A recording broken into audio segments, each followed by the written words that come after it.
Joglo Ciledug Meruya yang menewaskan 3 orang terjadi pada pagi hari tadi. Insiden terjadi akibat adanya sebuah truk yang kehilangan kendali dan akhirnya menabrak mobil patroli polisi dan truk lain yang sedang ditilang. Dan berikut ini adalah kronologis kejadiannya.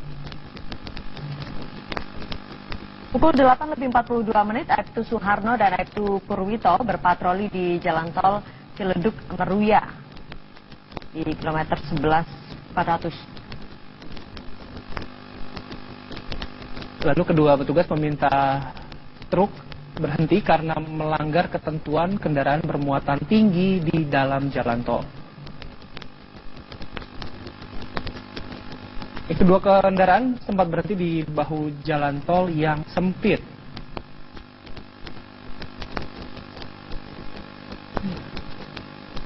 Aibtu Suharno keluar mobil dan menghampiri truk untuk menilang kendaraan tersebut. Jadi tiba-tiba truk box melaju kencang dari kanan dan menabrak dari belakang. Kemudian 3 orang yang berada di antara kendaraan tersebut ikut tertabrak. Tabrakan beruntun di bahu jalan mengakibatkan 3 orang tewas.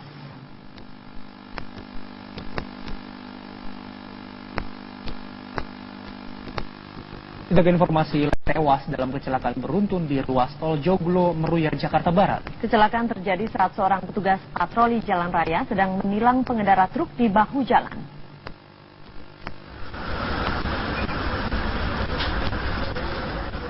Kecelakaan yang merenggut nyawa 3 orang terjadi di ruas jalan tol Joglo Meruya, Jakarta Barat.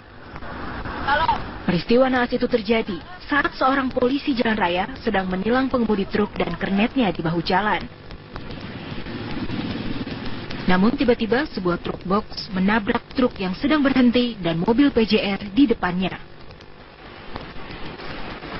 Petugas PJR Aibtu Suharno serta pengemudi truk bernama Nasir Arifin dan kernet truk yang belum diketahui identitasnya pun meninggal dunia.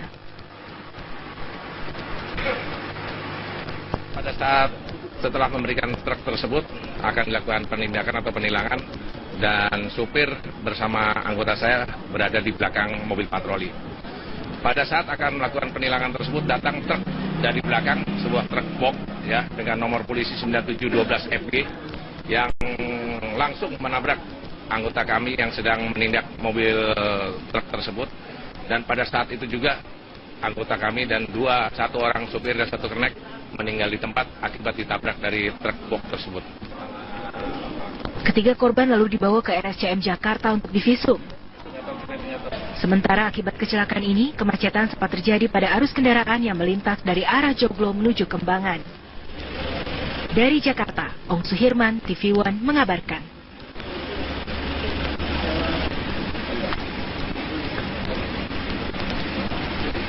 Box yang menabrak truk dan mobil patroli saat ini tengah dimintai keterangan oleh pihak kepolisian. Sopir tersebut diduga ingin mendahului kendaraan lainnya, namun di bahu jalan terdapat sebuah truk yang kelebihan muatan dan juga mobil patroli jalan raya. Tabrakan pun tak terhindarkan hingga kemudian menewaskan 3 orang.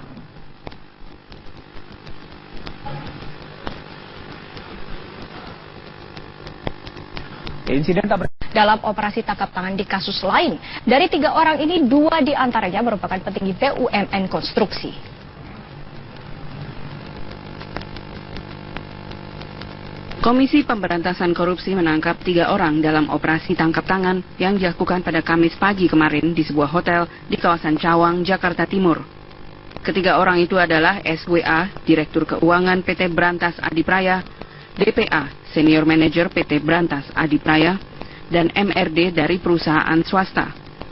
PT Brantas Adipraya adalah sebuah BUMN yang bergerak di bidang konstruksi. Ketua KPK Agus Raharjo mengatakan SWA dan DPA diketahui ingin berusaha menghentikan perkara korupsi di perusahaan mereka yang saat ini sedang diusut Kejaksaan Tinggi DKI Jakarta. DPA pun akhirnya membuat janji dengan MRD sebagai perantara dengan pihak Kejati DKI. DPA kemudian menyerahkan uang sebesar $148.835 Amerika Serikat kepada MRD. dalam operasi tangkap tangan yang digelar pada Kamis tanggal 31 Maret 2016 pukul 9 pagi di sebuah hotel di Bilangan Cawang, Jakarta Timur. Ketiga orang tersebut adalah SWA, Direktur Keuangan PTBA. PTBA ini salah satu BUMN kita. Kemudian DPA, Senior Manager dari PTBA tadi. Berikutnya adalah MRD. MRD ini swasta. Saat penangkapan ditemukan uang sejumlah US dollar 148.835 yang terdiri dari 1.487 pecahan 100 dolar dan 1 lembar pecahan 50 dolar, 3 lembar pecahan 20 dolar, 2 lembar pecahan 10-an dolar, kemudian 5 lembar pecahan 1 dolar. Semua pelaku yang ditangkap dalam OTT kemarin telah ditetapkan sebagai tersangka. Setelah melakukan OTT, penyidik KPK juga telah memeriksa Kepala Kejaksaan Tinggi DKI Jakarta, Sudung Situmorang, dan Aspidsus Kajati, Toto Sutepu. Menurut Jamintel Kejaksaan Agung Adi Togarisman, kasus yang sedang ditangani oleh Kejati DKI Jakarta terkait PT Brantas Adipraya adalah kasus korupsi gardu listrik.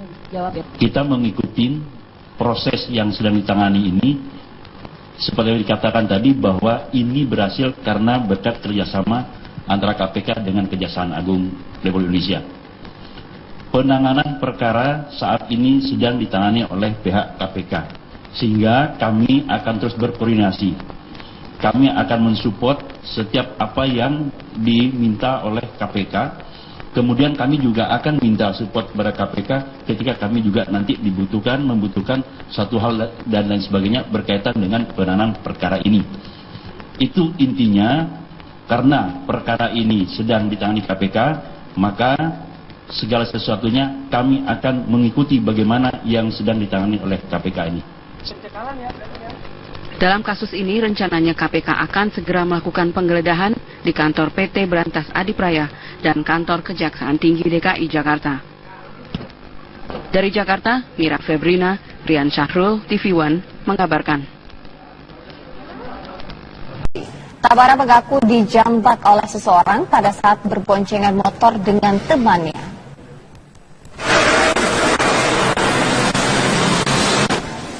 Hari ini pihak kepolisian Polsek Kuta Utara Badung memberikan keterangan terkait motif penganiayaan yang dilakukan pelaku sesuai keterangan dari Tamara Blesinski. Aksi penganiayaan ini dipicu kasus penganiayaan yang sebelumnya menimparkan Tamara Agustus tahun lalu, di mana Tamara saat itu menjadi saksi. Pelaku Wayan Sodrat menganiaya Tamara saat berpapasan. Tamara dijambak rambutnya, lalu terjadi keributan. Pelaku sempat mengumpat Tamara. Rambut bagian belakang karena dia juga pakai helm, namun masih terlihat rambutnya, dijambak oleh pelapor. Hingga saat ini pihak kepolisian masih mencari keberadaan pelaku. Sedangkan untuk kasus penganiayaan ini pihak polisi masih menunggu hasil visum yang telah dilakukan. Pelaku terancam pasal penganiayaan dengan ancaman kurungan di atas 5 tahun penjara. Dari Badung, Bali, Alfani Syukri, TV One, mengabarkan.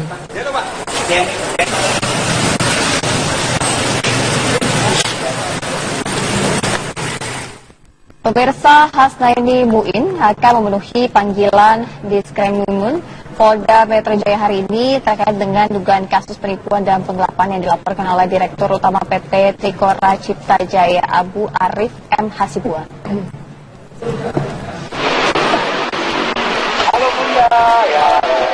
Pemanggilan kali ini adalah panggilan kedua yang diberikan penyidik kepada wanita yang dijuluki wanita emas ini. Ditkrimum Polda Metro Jaya Kombes Pol Krisnamurti menyatakan telah mendapatkan konfirmasi langsung dari Hasnaini bahwa Hasnaini akan datang memenuhi panggilan pihak Polda Metro Jaya. Beliau bersedia hari ini datang jam 3. Ya, saya sampaikan nggak bisa hadir hari Sabtu karena hari Sabtu itu statusnya kan libur. Jadi hari ini harus datang dan beliau insya Allah bersedia. Sementara itu pengacara Hasnaini juga mendatangi gedung Polda Metro Jaya untuk menyampaikan klarifikasi bahwa kliennya belum pernah mendapatkan surat pemanggilan sebelumnya. Tapi kita panggil resmi belum ada. Berarti ini kalian mau ngapain itu? Saya klarifikasi juga ada surat ke kalian. Klarifikasinya bagaimana Pak? Klarifikasinya bahwa kita tidak pernah dapat panggilan yang kemarin itu. Panggilan yang ke Lebak Bulus kita belum pernah dapat. Kan rumahnya pindah ke Kemang. Itu aja. Dalam kasus ini, Hasnaini akan diperiksa sebagai saksi. Polisi akan menyelidiki kasus ini. Jika memiliki alat bukti yang kuat, akan dinaikkan ke tingkat penyidikan. Sebelumnya, Hasnaini yang disebut-sebut akan mencalonkan diri dalam bursa calon gubernur DKI Jakarta dilaporkan karena diduga melakukan penipuan dan penggelapan terkait dengan menjanjikan membantu memenangkan sanggahan banding yang diajukan Abu Arif di Kementerian Pekerjaan Umum. Dari Jakarta, Kristi Dewi, Yohanes Billy, TV One mengabarkan. Pemirsa, Badan Narkotika Nasional melakukan pemusnahan barang bukti 107 kg sabu dan 59.470 butir ekstasi yang didapat dari 14 kasus selama kurun waktu 2 bulan. Pemusnahan tersebut dilakukan di tempat pembakaran sampah milik Angkasa Pura II Bandara Soekarno-Hatta, Tangerang. Ini yang di Medan. Badan Narkotika Nasional hari ini melakukan pemusnahan barang bukti 107 kg sabu dan 59.470 ekstasi di insenerator atau tempat pembakaran sampah milik Angkasa Pura II di Bandara Soekarno-Hatta, Tangerang. Barang bukti sabu dan ekstasi didapat dari pengungkapan 14 kasus dalam kurun waktu 2 bulan. Dari 31 tersangka yang hadir dalam pemusnahan barang bukti, ada 3 kasus besar jaringan internasional Malaysia, Medan, dan Aceh yang diungkap di Medan, Sumatera Utara. Komjen Pol Budi Waseso, Kepala BIN, mengatakan pemusnahan hari ini ada 107 kg sabu dan ekstasi. 3 kasus yang kita ungkap merupakan jaringan Malaysia, Medan, dan Aceh. Jumlah barang bukti yang dimusnahkan, Pak? Ini kurang lebih tadi jenis sabunya 107,5 kg ya. Tadi ekstasinya 69.450. Jaringan mana, Pak? Ini adalah jaringan Malaysia, Medan, Aceh ya. Yang kita ungkap kemarin jaringan Malaysia, Medan, dan Aceh. Ini juga hari ini ada lagi pengungkapan juga masih jaringan dari Malaysia. 3 kasus ini adalah yang sekarang kita musnahkan ini adalah pelibatan jaringan internasional yang ada di Malaysia. Di sisi lain, Kepala BNN juga mengatakan proses hukuman mati dilakukan secara konsisten agar dapat menimbulkan efek jera. Sampai hari ini pun masih ada 150 orang pelaku hukuman mati yang tertunda pelaksanaannya. Sementara para pelaku dapat dijerat pasal 112 dan 114 Undang-Undang Narkotika dengan masa hukuman maksimal hukuman mati. Dari Tangerang, Banten, Kusnedi Baduy, TV One mengabarkan. Sementara itu, Ketua BPK Hari Azhar Aziz sempat menyatakan majelis etik tidak perlu memeriksa pelapor dalam hal ini Ahok. Padahal dalam surat jawaban Majelis Kode Etik BPK menyatakan akan memeriksa Ahok. Namun Hari Azhar menyatakan dirinya tidak ikut dalam proses putusan Majelis Etik BPK.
Pemeriksa keuangan siang tadi melapor ke Presiden terkait hasil audit laporan keuangan semester 2 tahun 2015 yang di dalamnya juga termasuk masalah sumber waras.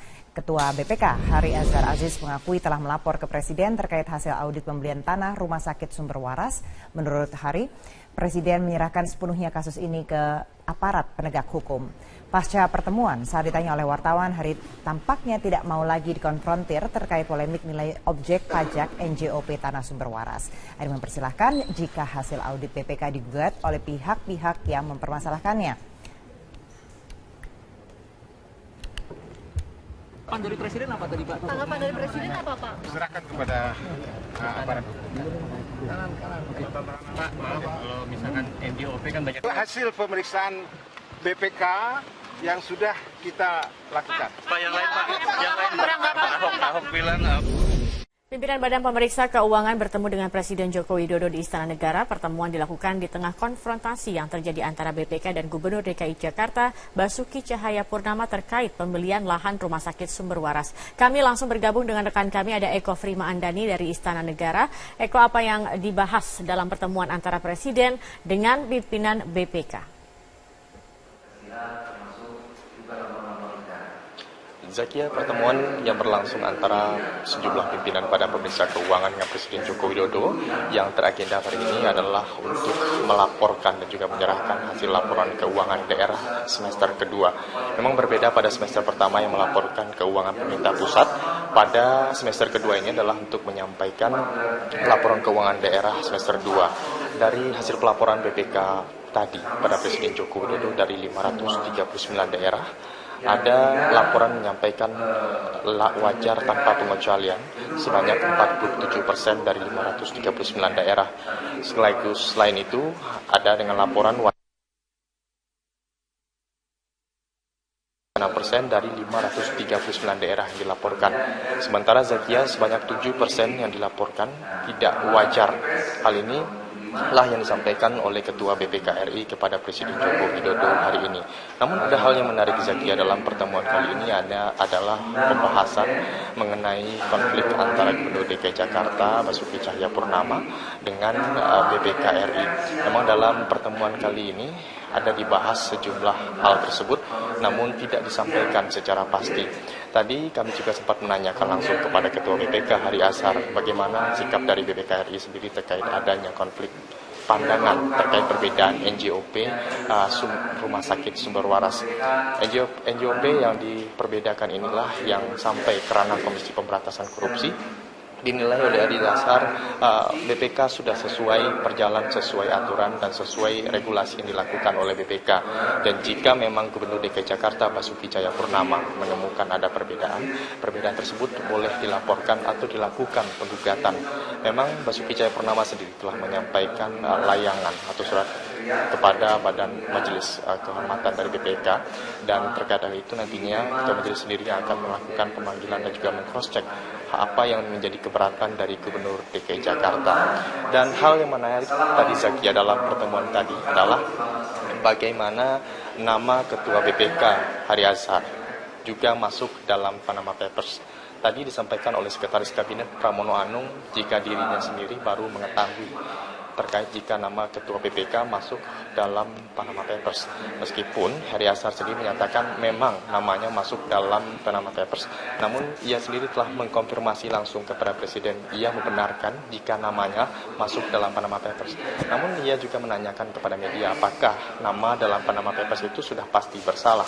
Tadi katanya kepada Presiden ia menyatakan jika memang sudah dilaporkan ke Dirjen Pajak, dan kata Presiden, kalau memang tidak ada permasalahan, ya silakan saja tarik ke dalam. Dan hal inilah yang nantinya akan dilakukan di cross-check oleh Presiden, apakah dana tersebut tidak ada terlibat indikasi pencucian uang atau indikasi adanya penggelapan pajak. Dan hal-hal inilah yang tadi menjadi menarik dari awak media. Memang Hari Azhar selaku Ketua BPK yang seharusnya pada pemeriksaan keuangan juga dipertanyakan kenapa harus menyimpan uang di luar negeri, sementara di dalam negeri sendiri memiliki banyak simpanan-simpanan yang lain. Untuk sementara demikian, Zakia, kembalikan studio. Diminta oleh KPK, kemudian kami juga akan minta support kepada KPK ketika kami juga nanti membutuhkan suatu hal dan lain sebagainya berkaitan dengan penanganan perkara ini. Itu intinya, karena perkara ini sedang ditangani KPK, maka segala sesuatunya kami akan mengikuti bagaimana yang sedang ditangani oleh KPK ini. Dalam kasus ini, rencananya KPK akan segera melakukan penggeledahan di kantor PT Berantas Adipraya dan kantor Kejaksaan Tinggi DKI Jakarta. Dari Jakarta, Mira Febrina, Rian Syahrul, TV One mengabarkan. Tamara mengaku dijambak oleh seseorang pada saat berboncengan motor dengan temannya.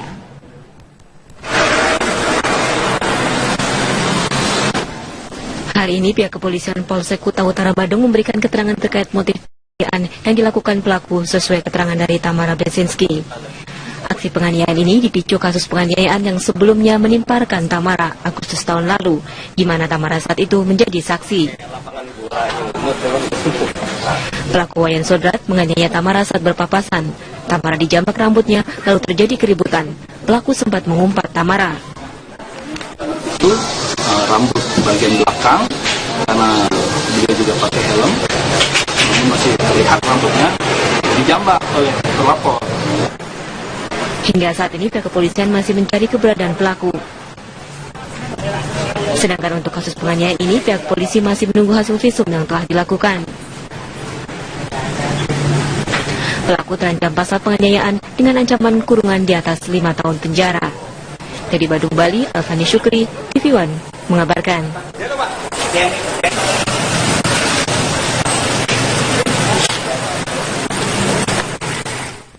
Pemirsa, Hasnaini Muin akan memenuhi panggilan di Skremumun Polda Metro Jaya hari ini terkait dengan dugaan kasus penipuan dan penggelapan yang dilaporkan oleh Direktur Utama PT Trikora Cipta Jaya Abu Arif M. Hasibuan.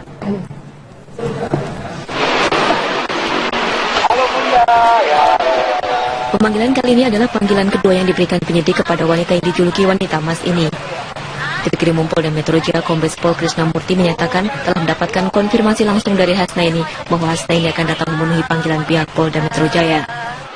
Beliau bersedia hari ini datang jam 3.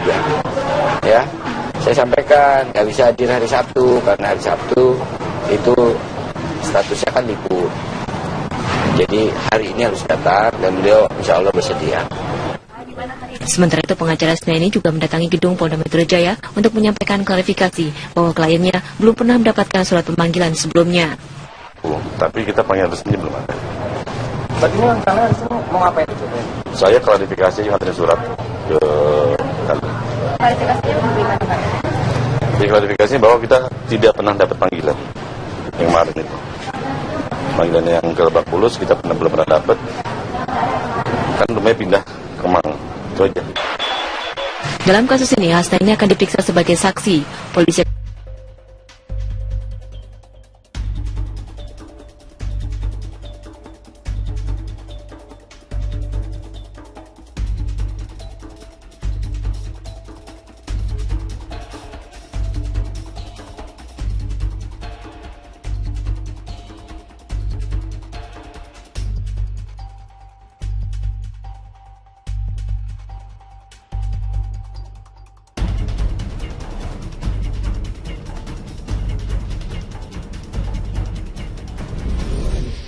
Pemeriksa keuangan siang tadi melapor ke Presiden terkait hasil audit laporan keuangan semester 2 tahun 2015 yang di dalamnya juga termasuk masalah sumber waras.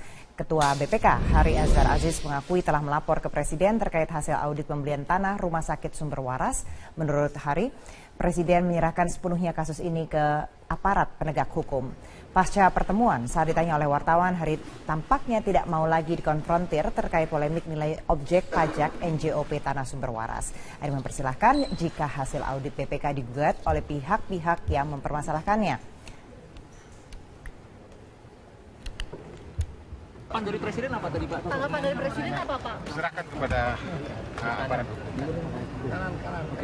Pak, maaf kalau misalkan NJOP kan banyak. Hasil pemeriksaan BPK yang sudah kita lakukan. Pak, yang lain Pak, yang lain Ahok bilang. Pimpinan Badan Pemeriksa Keuangan bertemu dengan Presiden Joko Widodo di Istana Negara. Pertemuan dilakukan di tengah konfrontasi yang terjadi antara BPK dan Gubernur DKI Jakarta Basuki Cahayapurnama terkait pembelian lahan rumah sakit sumber waras. Kami langsung bergabung dengan rekan kami, ada Eko Frima Andani dari Istana Negara. Eko, apa yang dibahas dalam pertemuan antara Presiden dengan pimpinan BPK? Zakia, pertemuan yang berlangsung antara sejumlah pimpinan Badan Pemeriksa Keuangan dengan Presiden Joko Widodo yang teragenda hari ini adalah untuk melaporkan dan juga menyerahkan hasil laporan keuangan daerah semester kedua.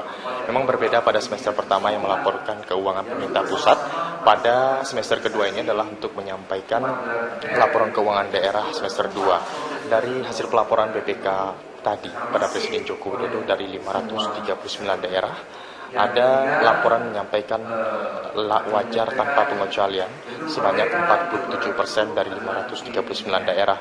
Sekaligus selain itu ada dengan laporan wajar 6% dari 539 daerah yang dilaporkan. Sementara Zakia sebanyak 7% yang dilaporkan tidak wajar. Hal ini lah yang disampaikan oleh Ketua BPK RI kepada Presiden Joko Widodo hari ini. Namun ada hal yang menarik Zakia dalam pertemuan kali ini adalah pembahasan mengenai konflik antara Gubernur DKI Jakarta Basuki Cahayapurnama dengan BPK RI. Memang dalam pertemuan kali ini ada dibahas sejumlah hal tersebut, namun tidak disampaikan secara pasti. Tadi kami juga sempat menanyakan langsung kepada Ketua BPK Hari Azhar bagaimana sikap dari BPK RI sendiri terkait adanya konflik pandangan terkait perbedaan NJOP Rumah Sakit Sumber Waras. NJOP akan menyelidiki kasus ini jika memiliki alat bukti yang kuat akan dinaikkan ke tingkat penyidikan. Sebelumnya, Hasnaini yang disebut-sebut akan mencalonkan diri dalam bursa calon gubernur DKI Jakarta dilaporkan karena diduga melakukan penipuan dan penggelapan terkait dengan menjanjikan membantu memenangkan sanggahan banding yang diajukan Abu Arif di Kementerian Pekerjaan Umum. Dari Jakarta, Kristi Dewi, Yohanes Billy, TV One mengabarkan. Pemirsa, Badan Narkotika Nasional melakukan pemusnahan barang bukti 107 kg sabu dan 59.470 butir ekstasi yang didapat dari 14 kasus selama kurun waktu 2 bulan. Pemusnahan tersebut dilakukan di tempat pembakaran sampah milik Angkasa Pura II Bandara Soekarno-Hatta, Tangerang. Ini yang di Medan. Badan Narkotika Nasional hari ini melakukan pemusnahan barang bukti 107 kg sabu dan 59.470 ekstasi di insenator atau tempat pembakaran sampah milik Angkasa Pura II di Bandara Soekarno-Hatta, Tangerang. Barang bukti sabu dan ekstasi didapat dari pengungkapan 14 kasus dalam kurun waktu 2 bulan. Dari 31 tersangka yang hadir dalam pemusnahan barang bukti, ada 3 kasus besar jaringan internasional Malaysia, Medan, dan Aceh yang diungkap di Medan, Sumatera Utara. Komjen Pol Budi Waseso, Kepala BIN, mengatakan pemusnahan hari ini ada 107 kg sabu dan ekstasi, 3 kasus yang kita ungkap merupakan jaringan Malaysia, Medan, dan Aceh. Jumlah barang bukti yang dimusnahkan, Pak? Ini kurang lebih tadi jenis sabunya 107,5 kg ya. Tadi ekstasinya 69.450. Jaringan mana, Pak? Ini adalah jaringan Malaysia, Medan, Aceh ya. Yang kita ungkap kemarin jaringan Malaysia, Medan, dan Aceh. Ini juga hari ini ada lagi pengungkapan, juga masih jaringan dari Malaysia. 3 kasus ini adalah yang sekarang kita musnahkan, ini adalah pelibatan jaringan internasional yang ada di Malaysia. Di sisi lain, Kepala BNN juga mengatakan proses hukuman mati dilakukan secara konsisten agar dapat menimbulkan efek jera. Sampai hari ini pun masih ada 150 orang pelaku hukuman mati yang tertunda pelaksanaannya. Sementara para pelaku dapat dijerat pasal 112 dan 114 Undang-Undang Narkotika dengan masa hukuman maksimal hukuman mati. Dari Tangerang, Banten, Kusnedi Baduy, TV One mengabarkan. Sementara itu, Ketua BPK Hari Azhar Aziz sempat menyatakan Majelis Etik tidak perlu memeriksa pelapor dalam hal ini Ahok. Padahal dalam surat jawaban Majelis Kode Etik BPK menyatakan akan memeriksa Ahok. Namun Hari Azhar menyatakan dirinya tidak ikut dalam proses putusan Majelis Etik BPK.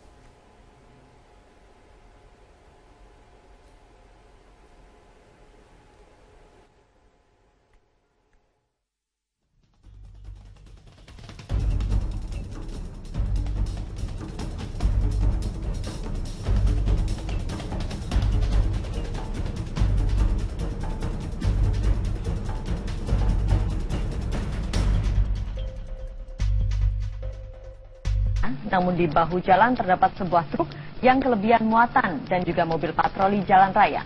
Tabrakan pun tak terhindarkan hingga kemudian menewaskan 3 orang.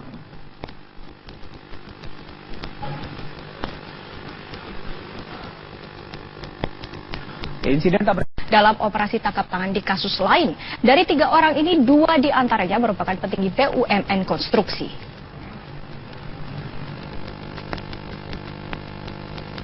Komisi Pemberantasan Korupsi menangkap 3 orang dalam operasi tangkap tangan yang dilakukan pada Kamis pagi kemarin di sebuah hotel di kawasan Cawang, Jakarta Timur.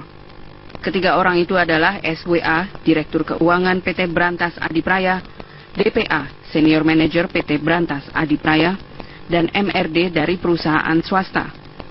PT Brantas Adipraya adalah sebuah BUMN yang bergerak di bidang konstruksi. Ketua KPK Agus Raharjo mengatakan SWA dan DPA diketahui ingin berusaha menghentikan perkara korupsi di perusahaan mereka yang saat ini sedang diusut Kejaksaan Tinggi DKI Jakarta. DPA pun akhirnya membuat janji dengan MRD sebagai perantara dengan pihak Kejati DKI. DPA kemudian menyerahkan uang sebesar $148.835 Amerika Serikat kepada MRD. Dalam operasi tangkap tangan yang digelar pada Kamis tanggal 31 Maret 2016 pukul 9 pagi di sebuah hotel di Bilangan Cawang, Jakarta Timur.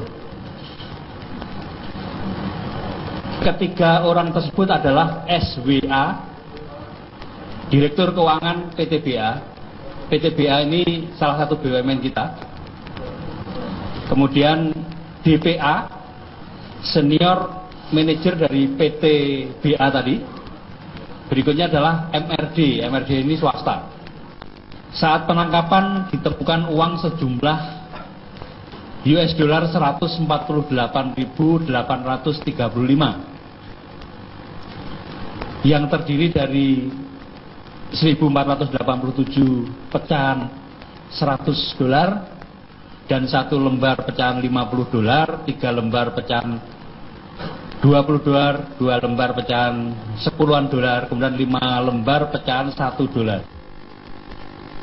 Semua pelaku yang ditangkap dalam OTT kemarin telah ditetapkan sebagai tersangka.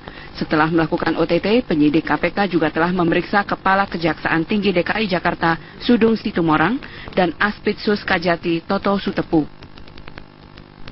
Menurut Jamintel Kejaksaan Agung Adi Togarisman, kasus yang sedang ditangani oleh Kejati DKI Jakarta terkait PT Brantas Adipraya adalah kasus korupsi gardu listrik. Kita mengikuti proses yang sedang ditangani ini, seperti yang dikatakan tadi bahwa ini berhasil karena berkat kerjasama antara KPK dengan Kejaksaan Agung Republik Indonesia. Penanganan perkara saat ini sedang ditangani oleh pihak KPK, sehingga kami akan terus berkoordinasi. Kami akan mensupport setiap apa yang di Joglo Ciledug Meruya yang menewaskan 3 orang terjadi pada pagi hari tadi. Insiden terjadi akibat adanya sebuah truk yang kehilangan kendali dan akhirnya menabrak mobil patroli polisi dan truk lain yang sedang ditilang. Dan berikut ini adalah kronologis kejadiannya. Pukul 8.42 Aibtu Suharno dan Aibtu Purwito berpatroli di jalan tol Ciledug Meruya di kilometer 11.400. Lalu kedua petugas meminta truk berhenti karena melanggar ketentuan kendaraan bermuatan tinggi di dalam jalan tol. Kedua kendaraan sempat berhenti di bahu jalan tol yang sempit.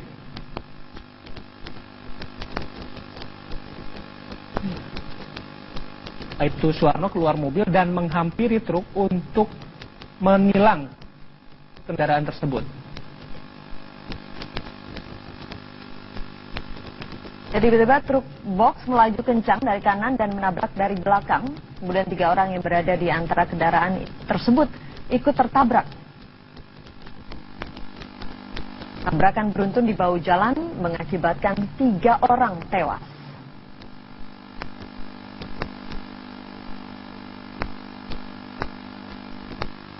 Kita ke informasi tewas dalam kecelakaan beruntun di ruas tol Joglo Meruya, Jakarta Barat. Kecelakaan terjadi saat seorang petugas patroli jalan raya sedang menilang pengendara truk di bahu jalan.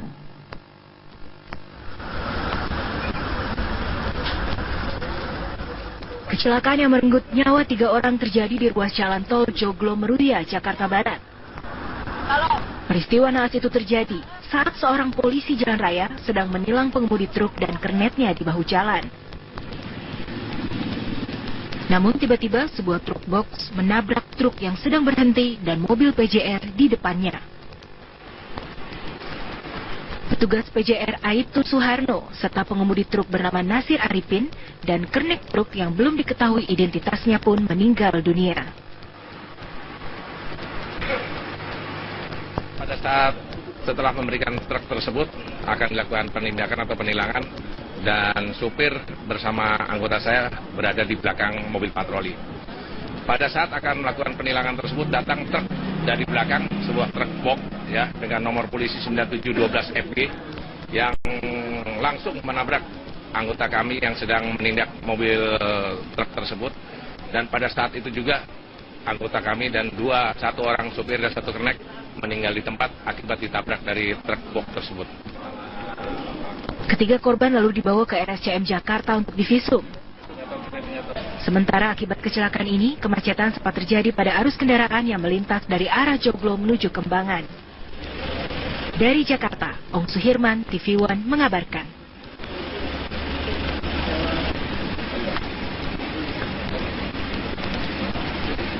Box yang menabrak truk dan mobil patroli saat ini tengah dimintai keterangan oleh pihak kepolisian. Sopir tersebut diduga ingin mendahului kendaraan lainnya,